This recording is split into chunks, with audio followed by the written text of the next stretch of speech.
បាទសូមជម្រាបសួរនិងសួស្តីបងប្អូនដែលនិយមចូលចិត្តលេងបាក់សីកីឡានិងការចិញ្ចឹមសត្វទាំងអស់គ្នាបាទហើយថ្ងៃនេះដែរខ្ញុំមានវីដេអូថតចែកជូនបងប្អូនមើលលេងកំសាន្តដោយរដងអញ្ចឹងមុននឹងទៅធ្វើការហើយមុននេះឥឡូវវាបានជាពីរបួសហ្នឹងច្រើនជាងមុនហើយបន្ទាប់ពីការជុលបាក់ស្លាបមកហើយខ្ញុំក៏ថតឲ្យបងប្អូនមើលលេង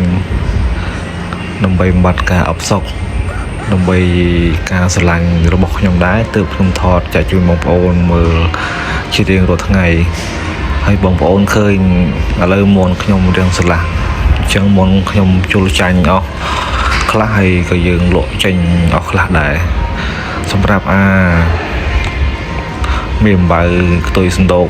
ដែលខ្ញុំឧស្សាហ៍ថតចែកជូនបងប្អូនមើលមុនហ្នឹងគឺវាជុលចាញ់រួចហើយសម្រាប់អាចាស់នេះគឺរោមនោះចិត្តដែរ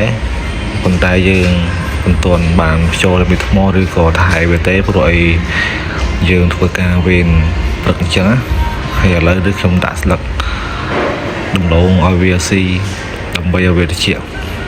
តាមពេលថ្ងៃបន្តិចខ្ញុំទៅធ្វើការឲ្យម៉ែរបស់ខ្ញុំគាត់យកចូលក្នុងទ្រុងវិញអញ្ចឹងវាត្រៀមចូលខែ12ទាំងអស់គ្នា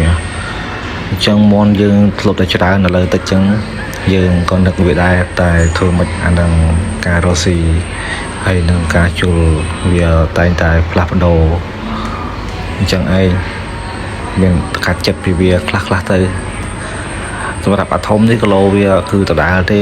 គឺ31អត់មានដូរតាណាអត់មានឡើងគីឡូតាណាទេអញ្ចឹងបងប្អូនមើលទៅគឺខ្ទុយវាដុសចេញអត់ទៅស្អាតទេស្អាតតែរោមពីខ្លួនឡើងទៅលើហ្នឹងខ្ទុយគឺដុសចេញមកគឺអត់ស្អាតតែម្ដងហើយព្រឹកនេះថតព្រឹកបងប្អូនថតម៉ោង5ជាងទេអញ្ចឹងរៀង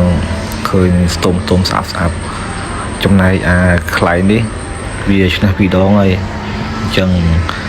មុខរបួសរបស់វាក៏ជាសះស្បើយធម្មតាវិញដែរពេលណាខ្ញុំធ្វើការវេនយប់មានពេលថែគឺយកថែជុលទាំងអស់តែម្ដងសម្រាប់ពីរហ្នឹង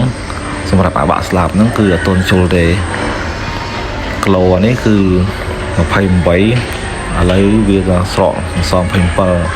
ន្តែមិនជាបញ្ហាទេចាំទៅពេលយើងទៅឡើងថែមទៀតប្រហែលជាថ្ងៃទី1អីហ្នឹងខ្ញុំអាចថែវាឡើងសាច់វិញហើយនឹងដាក់ថ្នាំដាក់ចំណីបើវាដើម្បីត្រៀមជុលលេងកំសាន្តទាំងអស់គ្នាទៀតសម្រាប់គីឡូរបស់វាគឺគីឡូ28គីឡូស៊ីនរបស់វា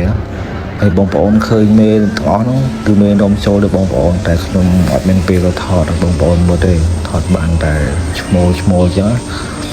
ហើយវីដេអូហ្នឹងគឺមានតែប៉ុណ្្នឹងទេសូមបងប្អូនមេត្តាចុចពាក្យជាវនិង Subscribe អ្នកមួយផងជាចុងក្រោយសូមអរគុណបងប្អូនអរគ្នាហើយសូមបងប្អូនថែរក្សាសុខភាពផងព្រោះអីខែនេះគឺជាខែត្រជាក់ដើម្បីជៀសវាងផ្ដាសាយទាំងអស់គ្នា